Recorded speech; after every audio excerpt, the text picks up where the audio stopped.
और पुराण story Bhagavad Gita chapter 1 श्लोक number 5। हे माधव, कुल के नाश से धर्म नष्ट होगा, जिससे पाप बढ़ेगा और आने वाली पीढ़ी भी बर्बाद हो जाएगी। जिसका धर्म नष्ट हो जाता है वो पाप का भागीदार बनता है। हम लोग बुद्धिमान होकर भी लोभ और सुख के लिए अपनों को मारने पर आतुर हैं। इससे बेहतर तो यह होगा कि मैं अपने हथियार डाल दूं और धृतराष्ट्र के पुत्र मुझे मार दें। वो मौत भी मेरे लिए ज़्यादा कल्याणकारी और सुखदायी होगी।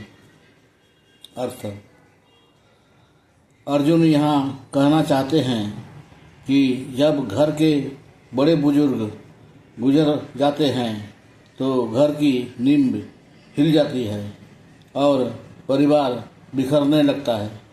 तब उस कुल का नाश होता है, जिसका बुरा परिणाम आने वाली पीढ़ी तक को भुगतना पड़ता है। कुल का विनाश होने पर पुराने धर्म का नाश हो जाता है, जिस वजह से पूरे परिवार में अधर्म और पाप फैल जाता है। थोड़े से भूमि के टुकड़े के लिए वो इतना सब कुछ दांव पर नहीं लगाना चाहते थे। इस विनाश को रोकने के लिए वो मरने तक को तैयार थे, लेकिन युद्ध का मैदान सजा हुआ था और वो जानते थे कि अंत में उन्हें लड़ना ही होगा। इस दुख से बेचैन होकर अर्जुन ने अपना धनुष त्याग दिया और जाकर रथ में बैठ गए। अर्जुन बुद्धिमान थे, लेकिन वो ये भूल गए कि जब पुराने धर्म का गलत इस्तेमाल किया जाने लगे तो तब उसका नाश करना जरूरी हो जाता है।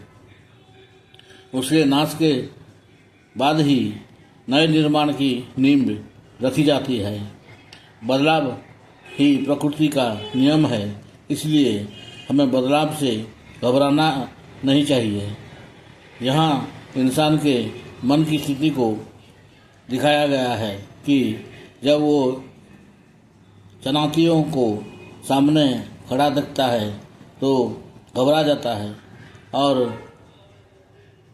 बेतुके तर्क देकर हार मानकर भाग जाना चाहता है, और कुछ नहीं तो वो तमाम बेबुनियाद दलीलें देने लगता है कि आखिर क्यों पीछे हट जाना बिल्कुल सही फैसला है।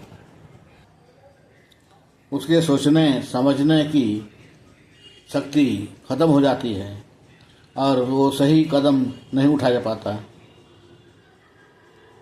ऐसे में जरूरी है अपने बेचैन मन को शांत करना, अपना मनोबल बढ़ाना और अपने कर्म से भागने की बजाय उसका डटकर सामना करना।